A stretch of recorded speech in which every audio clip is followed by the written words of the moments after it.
brands aren't personal. You can have preferences, but you don't have a personal relationship with a brand that isn't being handed to you. You're not creating a relationship with another living being. You're creating a relationship with a manufactured entity. Just Branding. The podcast. Hello and welcome to Just Branding. Today we're exploring what really lasts in branding. And no, it is not a personal brand kit. It is character. And we have none other than the OG Debbie Millman here to set the record straight. But for those who do not know Debbie, Debbie's a designer, a writer, and the host of Design Matters, which is the longest running podcast show on design, which was started way back in 2005. That's crazy. Debbie's also co-founded and chairs the Masters in Branding program at the School of Visual Arts in New York City. And before that, she spent 2 decades at Sterling Brands, leading work across household names like Burger King, Tropicana, and so forth. She's written several books, a couple on my bookshelf back here, including Why Design Matters and Brand Thinking. And in this episode, we're going to get into why personal branding can trap you, what to build instead, and how to separate true brand DNA from executional style. And if we can fit it in, maybe discuss why big redesigns often fail and the fastest and most honest way to create meaning. But before we get into the show, I do just want to say it is an absolute honor for you to be here with us on Just Branding, Debbie, with Matt and I, especially since we just had you as a panelist at the recent Brand Builder Summit with another branding legend, David Archer. So a big thank you for coming back and trusting us again. And other than that, welcome to the show, Debbie. Thank you, Jacob. Thank you, Matt. It's really wonderful to be here. Welcome. We're excited to have you on. Thank you. I did have a little icebreaker, and I just wanted to talk about your home, which is kind of like a part gallery, part sanctuary with little trinkets and collectibles and so forth. So my question to you, Debbie, and hopefully you haven't had this one before, but what's an object in your home that holds the most meaning for you right now, and why? What a good question. Well, it's not really an object, but it's my wife. She's at home right now, and she has the most meaning for me. That's no surprise. Does that count? Does that count?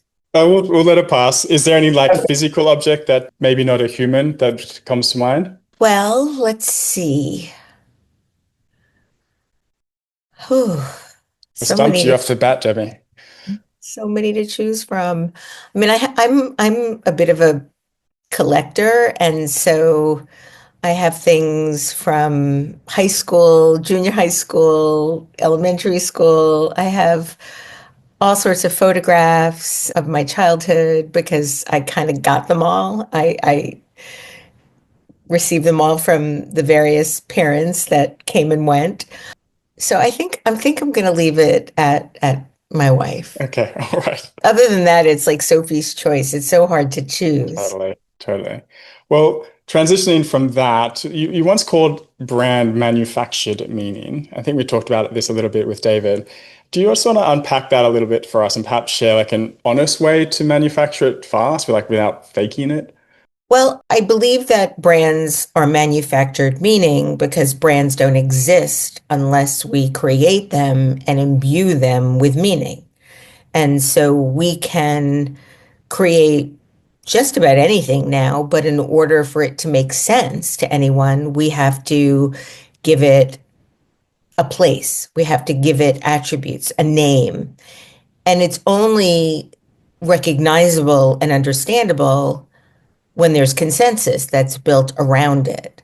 So I could create what I hope is a brand and give it a name and a positioning and attributes and values and a vision, but nobody believes or buys into it literally and figuratively, and then it dies. So there hasn't been a sense of consensus building with that meaning. Brands don't exist on their own. They aren't self-directed. And so in order for us to be able to construct something, we have to give it meaning. Does that make sense?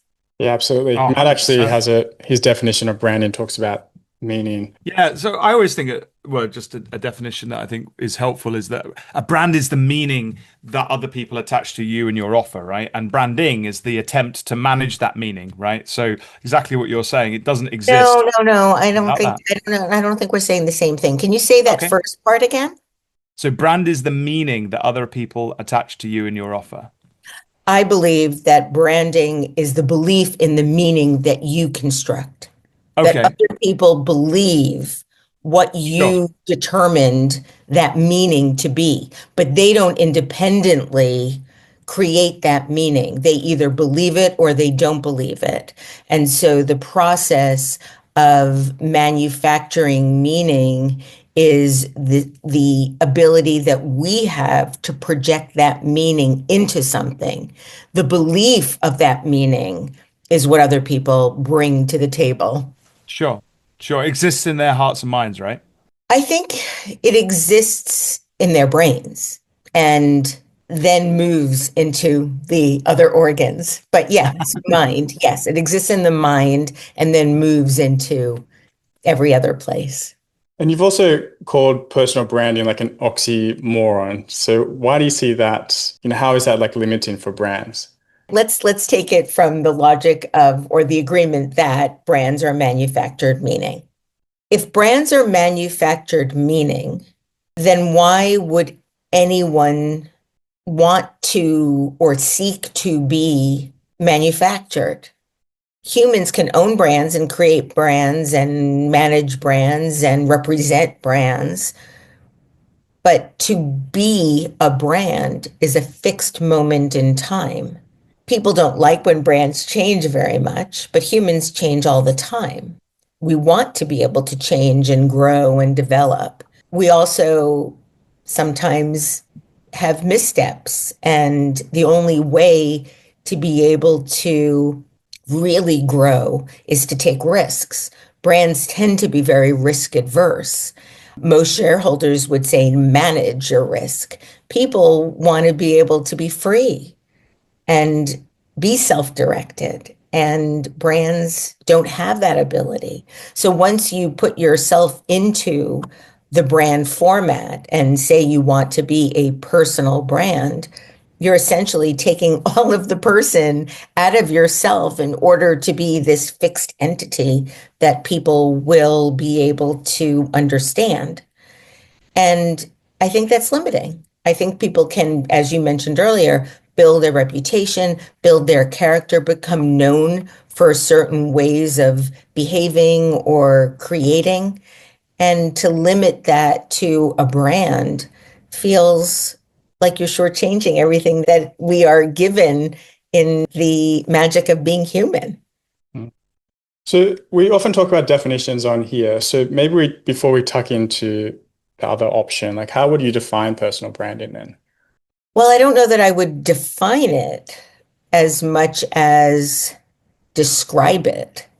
And I would describe it as an oxymoron because brands aren't personal. You can have preferences, but you don't have a personal relationship with a brand that isn't being handed to you. You're not creating a relationship with another living being. You're creating a relationship with a manufactured entity. So if you want to call that a relationship, you can, but it's really more of an experience than a relationship because it's not two-sided. It's only one-sided. It's you and your relationship with this thing. How is that a relationship? And that alone sort of proves my point. It's not something that's tucking you in at night, even if it's a blanket. It's not doing the tucking. That's an interesting way to look at it. Personal branding is like it's very trendy right now, and it's in the limelight. And everyone's like, build a personal brand. But with this kind of Sure. context, Build your personal character. And yeah. you don't even need to say personal character because character is personal and building your reputation. I'm not saying that you don't want to necessarily have a platform, I hate that word, so that people understand what you believe in and what your point of view is and even what you stand for. I don't have any issue with that, but the notion of being a brand takes so much of the humanity out of the experience of doing something that it's a bit flummoxing to me that somebody would want to be a brand, of a manufactured brand. And because brands are not self-directed, kind of feels like sad actually. So what's the better path for like someone that is trying to grow an audience, for example? By mastering your work, by providing a benefit to your audience, by offering a point of view that might enlighten or inspire them. And are there any like principles or boundaries when it comes to character you mentioned that you would put when like building up that character or your platform? Well, I think that that's the key is having principles that are your own. And so I would suggest, telling the truth, living up to your word, being honest. Well, that's telling the truth, so that doesn't really count twice. Offering something that is beneficial to others that isn't necessarily beneficial to yourself. Like you're offering something with no expectation of return. And that's what makes the whole notion of our experience with brands such a slippery slope. Because if you have a brand whose its goal, the owner's goal, is for it to be profitable, then whose needs are you putting first? Are you putting the owner's needs, the brand company's needs, or the consumer's needs? And depending on the structure of the ownership of that brand. So, for example, if it's a publicly traded company that owns that brand, there is a fiduciary responsibility by that company to provide a return on investment to any of the shareholders that have invested in that company. And so once you have to start negotiating between what's best for the shareholder and what's best for the consumer, you kind of know where that pendulum is going to land, And so that's what makes the whole brand human experience or relationship so troublesome. Do you think that depends on how short term or how long term the owner is thinking, right? Because it seems to me that we should always, I mean, I'm a brand builder, right? And I would always say, even if I'm asked to be doing things that are of value to the owner of the brand, look, this is going to potentially damage you long term, right? Because it's short term thinking and you really want to build some longevity and put the customer at the heart of everything you're doing, because then the money will flow later. But you do get these tensions sometimes where everybody's short term, let's get it over the line now, let's ship it, ship it, ship it. Yeah, And that's that's the not good. financial world we're living in. I mean, well, that's being driven by Wall Street, not by the consumer. And Right. look, I love brands. I don't have any issue with brands representing certain belief systems that the company has, or making me feel better, or giving me a sense of confidence if I'm engaging with it. But I know these things and I know what the brand is doing. And so for me, I'm opting in with the full knowledge of all of this. Where I think things get a little bit dangerous is when people don't know and when people aren't necessarily opting in willingly, but opting in for social cachet that they're not fully aware of what is actually happening in that experience. Debbie, before you said something about, return on growth, and I was just wondering, like, when you're growing an audience or your platform, there is part of it where you're putting on a persona, right? Like this kind of Yeah. public theater, and Mhm. there's always this challenge of like how much theater do I put into it? Like, where do you draw the line, and how do you find that, the fact that you're building an identity, but it's like it's still a construct in a way? Yeah, and this is the issue that I'm struggling with now in terms of how much do you put out there that is about you as opposed to whatever it is you're making, because there is this tendency to sugarcoat one's life and experience in social media. And I don't know very many people that go to social media and hope scroll, instead of doom scroll, or come away feeling better about themselves because they're looking at tens or hundreds of people that are all in their own assessment living better lives. And I'm struggling with how much energy and effort I put into social media because it's also a construct and it's beginning to feel really icky. Mm. And I'm not exactly sure where it's all going to net out, but I'm not aware of anybody that's like, social media is really making me a happier person.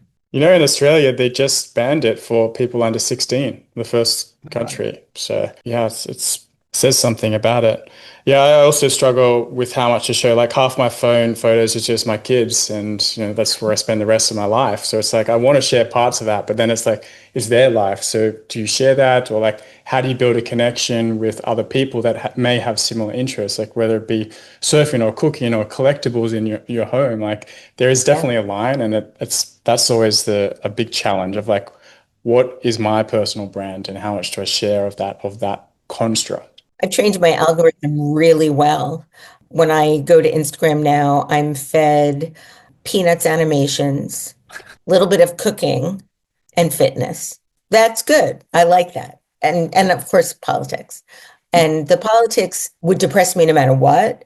And so whether I see it on the NewYorkTimes.com or CNN.com or Instagram, it's six of one, half a dozen of the other. I'm very cognizant of trying to stay up to date with what's happening. And that then becomes, the de facto position because you have to look at it because you want to know what's happening in order to be a responsible citizen. Mm. And you're very active with the politics side of things, where Matt and I, we definitely stay away from all of that on here. So it's Yeah. just like you have to choose where you want to focus, and you're not going to be for everyone. You're going to Yeah. lose followers no matter what. Oh, definitely. When I post, I go on these like Instagram story rants, and I don't say anything like verbally, like I'm not writing. I'm just reposting and reposting and reposting all the other things that other people say far better than I do. And yeah, I tend to lose a lot of followers, but if they don't know me by now, they're never going to know me. So Do you ever tend to share any sort of stuff outside of work on your social channels, Debbie? Like, I don't know, yeah, family or yeah, you do. yeah, And how do you definitely. find that works? So do you find that does build up rapport with certain people and connects with them? Hmm. Let's see. I don't know how much. I know on Facebook I do family stuff because we're all connected, and Right. it's also a limited audience because it's just people that I follow and follow me. What do I do on Instagram? Instagram, I do talk about design matters a lot. I brag about my wife. I talk about projects, but it feels very one-sided. Anytime I've ever posted feeling down, I'm feeling insecure, then I get like 45 phone calls from people that want to cheer me up and or are worried. And I'm glad that they feel that strongly about me, but I don't want to worry them. Like if I'm that down, I am not going to go to Instagram. I'm going to try to get a booking with my therapist. So it's hard because then you're like, oh, am I humble bragging or am I outright bragging or am I performing? And that's what I said. It's like I really struggle with how much of this really matters and counts. And yet, when you're doing a project for somebody, they want you to do that. Or if it's Giving Tuesday, then the organizations that I feel really strongly about or I'm working with, want me to post something. Or if it's a bill that I want to get through Congress, of course I'm going to put something like that up there. But it's a struggle. It is. All right, Debbie. Well, we're going to tuck into brand DNA, which is something that's a bit of like a non-negotiable in some ways. So, how do you separate brand DNA from executional style when you start a project? Well, deconstructing the whole question. Yes, it's a loaded question, yes. Well, maybe let's start with a definition of brand DNA. Yeah. I mean, I just love how we all, as humans, we anthropomorphize our pets, we anthropomorphize our brands. We are meaning makers, and yet we elevate me. No, and there's no question I do this. My dog is a person with fur. There's no question about it. And I wish Max could talk. Roxanne and I are always like, what do you think he's thinking about? And I'm like, cloud bubble bone. But we always give him so much more credit than what he's likely really thinking about. And we do the same thing with brands. And in fact, in the 1920s, that's what marketers were doing. They were creating these characters to be able to differentiate one brand from another. That's why you see so many serial characters, to be able to appeal to kids, to give them that sense of what that DNA was or is. And we did that with so many brands. Think about the Little Morton Salt Girl, or even with Sinclair dinosaurs for selling gasoline. I mean, really? I don't know if that's a brand that you guys have in your countries, but we have Not it here, here. no. But there's so many brands, the Midas Man, the Michelin Man. I mean, there's so many. And I think that we do that in an effort to create more of what you call that relationship. Like, oh, I have a relationship with a man who represents paper towels, strong paper towels, the brawny man. Now, is that a good thing or a bad thing? I don't know. I don't know. I think about these things all the time, of course. Sometimes I think it's fun. Sometimes I think it's a little weird. Sometimes I think both. But yes, there is a DNA, or the building blocks, maybe that's a better way of putting it, the building blocks of developing brand meaning. And I think, if I understand the question, those building blocks should be embedded in any stylistic choice that's made for a brand. Although I would say that the building blocks is more like the sort of soul, and the style is more like the clothing. So is DNA and soul interchangeable for you?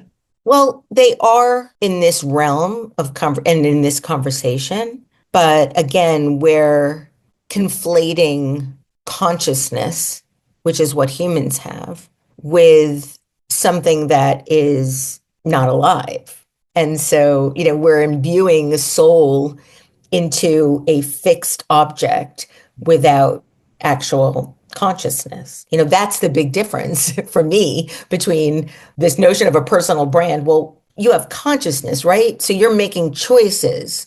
Brands don't make choices. People make choices for brands. Yeah, so interesting to think like that, because I've never really thought of it like that. But that point that you just made at the end, 'cause it seems to me that people manage brands, right? So they leadership teams, marketing teams, etc. So, and all the way through an organization, when you think about it, customer experience, the way that people are hired, and all of that stuff. It's a management of a particular type of person that they want in the organization to represent that. And then at the very top, the top people are making the decisions to govern that brand. So there's kind of like this group think. So you could argue, and I don't know if I'm brave enough to argue with you yet, Debbie, but we could argue that the the Let me brands tell you are. something. Let me insert something right here.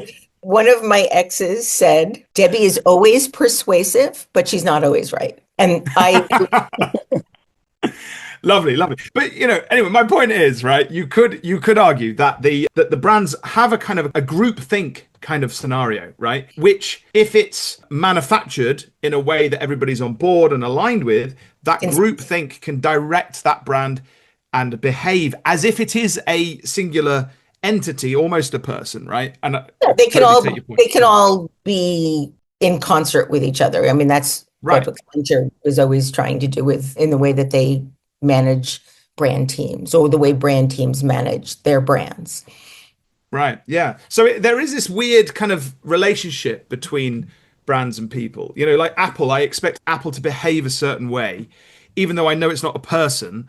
I kind of get the embodiment of Steve Jobs somehow throughout all the touch points. And then when I go into a Yeah. Genius Bar store or whatever it is, I expect the person there to behave a certain way. And if I speak to them on the phone or I put an order through. So there's sort of expectations built over years of a reputation. Yes, not by one person, but by the people that have managed that over time. So yeah, that's an interesting thought to ponder. Like, I guess up and coming brands, they're kind of looking for how do we get that group think so that we're all aligned and it makes sense and it's of high consumer worth and we can actually build something that looks and feels and has that longevity.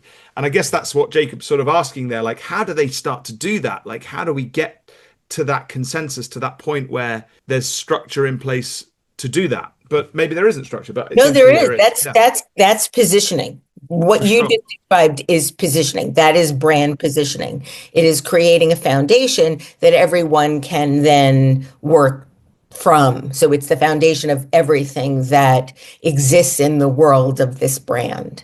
And then that the positioning is the journey to becoming a brand. And then the brand exists when there's consensus about what that positioning is. So you and I, we all three of us believe the same thing about this brand. And that construct that we believe is manufactured by the very people that you just described. Right. Yeah. Well, I think to go a little bit deeper on this, like maybe an example, like legacy brands I know you often talk about. Is there any legacy brands that you think worth discussing about like how they've managed change, they've kept the DNA there, but they've reinvented themselves to become more modernized, I guess? Well, I mean, I think you just mentioned Apple's done a really amazing job over the last 40 years, growing from essentially a souped up word processor to a way in which we could make design to the way in which we now engage with our devices. And that's almost unthinkable, almost unthinkable. Do you think that DNA has always been there, or they've like evolved and like protected parts of it and then added parts or removed parts, or like what are your thoughts on that? They had a very strong leader for a very long time. Actually, they had this really incredible triumvirate. They had Steve Jobs, Johnny Ive, and Evans Hankey. So I think that the three of them were able to construct and manufacture not only an idea, but the delivery of that idea and the dependence of that idea that could be relied on. And so it was innovation, brilliant innovation, world-changing innovation, world-changing marketing, world-changing creative. Perfect storm. And you said something there that it's actually living that idea, and from the leadership, it's going through the whole organization. So the idea lives independently. So the DNA is like trickled throughout the organization. Well, I think the idea is protected by the leadership of the company. And if it's protected and guarded and treated in like the holy grail that it is for the organization, then it can be leveraged and grown and extended in ways that the audience, consumers, people really love and enjoy. Because the categories of word processor through to telephone, camera, calculator, everything else that's in this device is there's a lot of steps there. And that's pretty brilliant. I thought that what Stanley did with their cup was really smart. And because it was so smart, I was really, really excited to see what was going to happen next and how they were going to leverage that into continued growth. And I'm really, really surprised that they haven't done that. Well, let's talk about brands that fail. Like Apple's a great example of one that succeeded and innovated and all of that. But like, are there any brands that you think have failed that are worth discussing, or any patterns that you see like with large redesigns in particular? Well, any redesign is always an interesting thing to talk about based on what the response within the culture is to that redesign.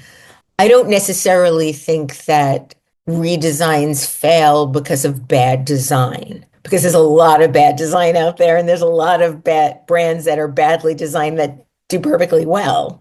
I think it's really more about the launch strategy that fails or succeeds because nobody cares about redesigns except designers. Like people don't go to the shelf and think, let's see what's new today. Oh, Tropicana has been redesigned. Cracker Barrel's been redesigned. The Gap has been redesigned. Yay! People don't like change. People don't like uncertainty. People don't like when things aren't predictable. And one of the most predictable things that exists in our lives are supermarkets. You know, you go in, you know where the produce is, you know where the checkout lines are, you know how to navigate this space. And when things change, most people see change skeptically and they view change as something that they need to protect themselves from. So, oh, if this is different, is the recipe different? Is it going to cost more? Am I getting less? And brands have really failed consumers in that regard. Quite a number of brand redesigns are created to obscure the fact that the carton is smaller or the container is smaller. And so they're actually paying more for something that they used to get at a certain price. And so there's a little bit of smoke and mirrors there. Things like that are really terrible to do because you're eroding whatever trust somebody might have had in something that they bought over and over and over and over for years or decades or a lifetime. Yeah. So the thing that people don't like is when change is made without understanding why. And if they understand why, then it helps to understand that there was a reason for this change. Yeah. I was just going to say what you described there. I don't know if you've come across this phrase, but in the UK, there's this massive phrase going around called shrinkflation, Yeah. right? So it's the idea of exactly what you were saying. Like we pay a bit more, right, for inflation, but we'll pay for shrinked products as well. So it's like this is happening. There's loads of stuff on social media, so check that one Yeah, out, folks. yogurt containers. I mean, Yeah, biscuits, that's whatever. criminal. It's really bad. Shrinkflation. There we are. You heard it here Yeah. first. But talking about yogurt, actually, what came to mind when you were talking about the strategy behind the relaunch and the campaign behind it, Chobani did this really well here in Australia anyway. They had a transition of having like the old canisters and the new canisters, and then like a hybrid one that mixed like the two designs together, and they rolled that over several months. And that was a interesting way to launch, and because it was a pretty big shift in terms of the actual packaging Yeah. design. So That's more of a migration, which companies often do when they join forces. So you'll see a logo disappear, but the visual language remain if the owner is now different, which is, I think, also interesting and clever. Starbucks, when they got rid of the coffee in their name, I thought they did a really good job in the way that they introduced the idea. They had ads that showed four different cups because the cup is such a ownable asset to them. They showed four, and each cup was slightly different and resulted in the final just being Starbucks without the coffee in the name. And what that was telegraphically messaging was, we've been the same company all along. Our names and our cups have changed. And I thought that they did a really good job. People didn't get really upset about it. I don't know if you have Dunkin' Donuts in either of your countries, but they also did a really good job losing the donuts in just Dunkin'. And I know because I worked with Dunkin' for years how much they wanted to do it and how afraid they were of doing it. And I think it was JKR that did that redesign. They did it brilliantly. Nobody misses the donuts. And the donuts are still being sold, so it's not like anybody's lost anything. true. All right. So I'm just going to jump ship here and maybe talk a little bit about your interviewing, which is, you've done probably thousands of interviews over the years, and you described interviewing like billiards. So what's that look like for you in terms of like prep and the first few minutes, I guess, on the Oh, It's a lot of work. Right now, I'm celebrating the 20th anniversary. And so I'm doing a whole series of episodes that bring together similar disciplines so that talking to five artists or five writers or five playwrights or five designers. And it's been such a joy to just do the voiceovers and not spend the hundreds of hours I do every month researching. And it's been a lovely reset for me because it is so much work and it is really nerve-wracking when you're talking with some of the greatest minds of our time and you don't want to I and feel you on that, Debbie. like I never said that or I didn't do that or what are you talking about, which has happened, and it's not particularly me in my finest, but so I just really work to avoid those moments. Is there a question that you always ask, or like you always kind of breaks the ice, or do you have any go-tos? Well, I never ask the same question twice as an icebreaker because the questions that I ask as icebreakers in the way that you asked me, they tend to be very specifically oriented to the person. And so I'll find some tidbit that amuses me that I think would make my guest really happy to talk about. And then that puts them at ease and hopefully gets them to laugh. And then also, I hope that it shows them that I've done enough research to know that, to unearth that. And so that gives them, I think, the sense that I respect them enough to do that. And that also then builds trust. When you're doing an interview, right, this is something that I often kind of ponder with Jacob because I'm the worst at this. But like someone says something, you think, oh, that's kind of interesting.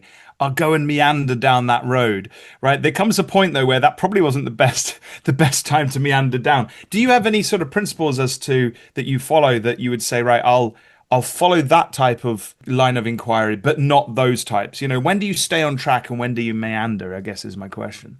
It's a great question. I'm constantly having to think about that because I do create a narrative arc for my interviews, and you have to make split decisions about am I going to continue down that path or am I going to stick with my script? So, for example, if someone brings up something they did in college before I'm ready to talk about college, I have to decide, am I going to go there and leapfrog all of the questions that I had in between, pre-college questions, or am I just going to go with the flow? And it really depends on the circumstances. Most of the time, I will go with them, but that's only because I know I still have enough that I can pull from in my research because I always create way more questions. So I'm constantly having to do that in the live interview. Like, oh, do I want to do that? Do I want to do that? Do I want to go there? Do I want to go there? And that's the whole notion of the billiards. But sometimes you do have to kill your darlings. And there are questions that I really wanted to ask, but I know if I go back, it's going to change the momentum that we've already built by going in the direction that they've led me to. And that's heartbreaking for me sometimes because, I want to know that. And now I'm not going to be able to ask it. Now you know how I feel, Matt. You're butting in and Yeah. changing directions all the time. But case in So point, this is Debbie, like the first section, I have an outline and an arc here, and we pretty much skipped the whole first section, like which was the search for identity, because we just jumped straight into personal branding. I'm like, okay, well, we'll just skip that section and go with the natural flow. We can go back. I am totally flexible. I totally understand what that feels like. It's usually me absolutely wrecking everything Jacob's planned for just by like throwing in some crazy meandering question and then off we go. And Jacob's like, no, get back. And I can see fire light in his eyes, but no one else can see it. It's just between us. So, that's a big challenge. I mean, being a co-host, you have to be able to be reading each other's minds. You're not even in the same room, so you can't even do like footsies or pass notes. You have to be Oh, like Jacob, you better mind try maps any with each footsie with other. me, mate. I tell you. I can't even imagine how hard that is. And then also, the interrupting thing. When do you interrupt? When do you let somebody go first? That's hard. You've made it Really much tricky. harder for yourselves by doing this as co-hosts. There we are. Well, we do what we can. So, Yeah. Jacob, what are we going to do as the leader of this? Are we gonna go back? Or are we going to go forward? What's your thoughts? Let's keep going forward. Come on, let's do I'd that. love to talk more into the interviewing because that's what we do on this show as well. And like, be curious, like, what surprised you after all these hundreds of interviews? Like, has it changed your view on anything, or is there any other big surprises that come to mind? Well, I'm always surprised by how the most brilliant, creative, prolific, innovative minds still question their value and their worth. And I'm beginning to think it's just part of the creative condition. And it makes me feel a little bit less lonely because I'm constantly doing that about my own work. And so I feel like, well, maybe it isn't a personal flaw or this sort of bottomless pit of need, but it's just the way in which creative people create meaning is through the making of things. But that does and has really surprised me over the decades how much really accomplished people still feel like they have to prove something to themselves. Does that come up naturally, or is this something you're seeing between, like, reading between the lines, or is these like over the many Oh, conversations and always comes up? no, it's just sort of there. It's just there. The sort of longing for meaning. Okay. All right.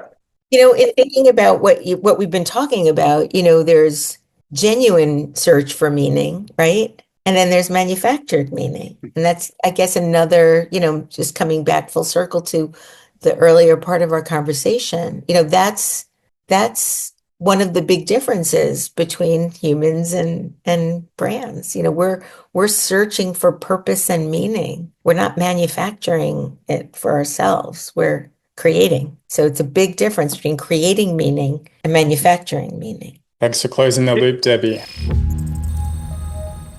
I've got a question on that, Jacob, because I think that's an interesting way of thinking about it. But here's my question to you, Debbie, right? This is my meandering question, right? If you think of it like that, do you ever think a brand can create an experience or a product that then generates genuine meaning in a consumer's life? Like, for example, I was thinking as you were Religion, speaking, religion. religion, right? Okay, there you go. Or let's just take it to, like, I don't know, a theme park, right? There's Alton Towers here in the UK. It's a famous theme park that we've got. Disneyland, whatever, right? So you could say Disneyland. Let's take that one. It's a brand, right? Disney is a brand and Disneyland is a brand. And the Disney products and the Disney films, and they're all kind of manufactured. But then you take your kids and your wife or, whatever to Disneyland, and suddenly you've got an experience that is real, right? Tangible. Your family enjoy themselves. You go back again. You've had a great break. Is that just manufactured or is that real? Like, I would argue it's kind of That's real. real. So That's it's, yeah, absolutely, it's a real feeling that you have. I mean, I sure. can drink a Starbucks coffee and love the taste of the coffee and Right. feel like that's a genuine feeling. I think that what I'm talking about in relation to brands is Disney didn't create their own brand. The brand was created by people. And when I say Disney didn't create it, I mean that Mickey Mouse didn't create Mickey Mouse. No, Walt I know what you mean. created Yeah, Mickey yeah. Mouse. So that's what I'm saying. Mickey Mouse does not exist as a soulful, conscious entity, even though people might put on Mickey Mouse costumes. Walt Dang, I Disney always believed created. that. I know you've ruined everything, Debbie. What? Don't. This should be a not safe for kids podcast. This episode, Trigger not safe alert for for kids. everybody. We don't want to in any way ruin their experiences. But No, that's difference. Love that. I'm not saying that the experiences aren't real. The experiences are absolutely real. That's not at all what I'm saying. no, I understand because I thought as well. Like, what about an actual product as well? Like, you imagine, like you mentioned Starbucks or whatever, but there could be other. You could manufacture tools or something. Like the actual brand is the perhaps the way it communicates, but it's not until a workman gets those tools and uses them, then it becomes real and it becomes emotional, and then it's like, oh, I couldn't do my job without these tools. So Yeah, and that's how again, consensus is built. It's not going sure, to be built on just an advertising campaign right, without people buying into it, trying Has to it. be And real. yeah, I mean, there has to be a sense of there being a benefit to this thing that you make. And if people believe that this is a better experience, then they're going to want to repeat that experience. Okay. All right. I think we will wrap this up with a last round of rapid fire if you're open to it, Debbie. Absolutely. A This couple has of been great. questions. I could keep talking to you guys for hours. This has been so much fun. Thank you, Debbie. All right. Likewise. Well, we are mindful of the time, but yeah, first rapid fire question. So, can you name a recent symbol that's moved culture and not just mirrored it? And, why did it work? I think probably the hashtag, Hmm. because suddenly we understood that that was a symbol that was communicating a belief in something. That's a really great answer. Right, next rapid fire. Next one. One book you gift most often. Um, I'm so lame. I gift my wife's books. I thought you were going to say I don't gift anything. That would have Oh, been even no, no, no, better. no, no. Uh, But which book is that? And if you don't mind asking, then we'd love to yeah, know. Bad Feminist. It's just Okay. the perfect book. It's a book of essays. They're funny, they're insightful, they're biting, they're delicious. I mean, it's a great, great book. Thank you. All right. The next one. Oh, where can AI help meaning making? Help, help meaning making, yes. And where does it hollow it out? Well, I'm a big AI fan. I'm not, you'd probably think like, oh my God, she probably hates AI. But I think that AI, it's another entity that is directed by people. Nothing, AI will make nothing if it's not directed. And so I think that where I worry is not so much the job loss, not that I don't think that that's real, but I'm old enough to remember in the 80s designers saying that the introduction of the Macintosh was going to ruin the discipline and that all soul would be taken out of our design work because it was being made on this machine. And a lot of elder statespeople at the time were adamant about this. And then 30 years later, I saw those same elder statespeople sitting behind a designer going, move that there on a big screen. And yes, there were some jobs lost. I don't know that anybody is really lamenting the loss of the switchboard operator or if anybody's really lamenting the loss of a word processor. I think that hundreds of thousands of jobs were created, and this experience here right now would not have been possible. And so we're afraid of the things that we can't predict when we don't know what the certainty is in the future. And that's exactly what is being experienced now. I'm less afraid about job loss than I am absolutely shaking in my boots, terrified by what the potential harm it's going to do to young people learning. Because it's just too easy to ask AI to write an essay or figure out an answer to a problem that is crucial to our brain's development. We write in order to think, we think in order to write, and it's too easy to get AI to do that for us. It's one thing when you already have a threshold of knowledge to be able to take that knowledge and move it into different directions to make something else.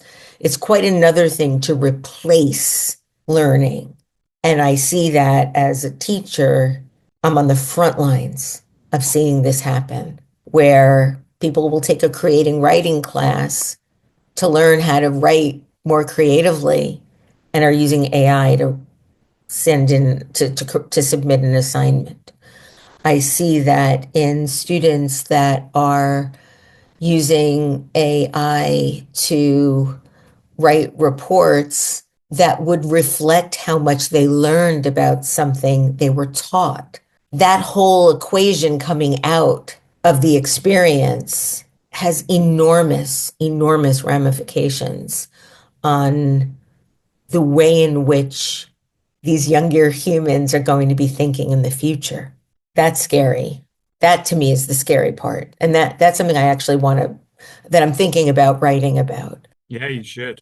Yeah, it's not design thinking or brand thinking, it's AI thinking, which that's the Yeah. challenge. Well, it's Yeah. non-thinking, isn't it, really? Because as you say, like if you've got some knowledge and you use AI to, I don't know, to help shape that, but then you are curating it and you're saying, actually, that's not okay or whatever it might be, because you can assess and you can look at what AI is suggesting and you can kind of weigh that up against some framework of knowledge that you've got. If you've not got that, you're just asking it then and you believe everything it says, and as you rightly say, it's being controlled Outsource. somehow by You're some people, outsourcing who your knows who. thinking. Yeah. Yeah, And that's you strange. know, again, what makes us so special as a species, our imagination, our curiosity, our pattern recognition. You take all of that away, then you might as well be just a personal brand. Love that. Full circle.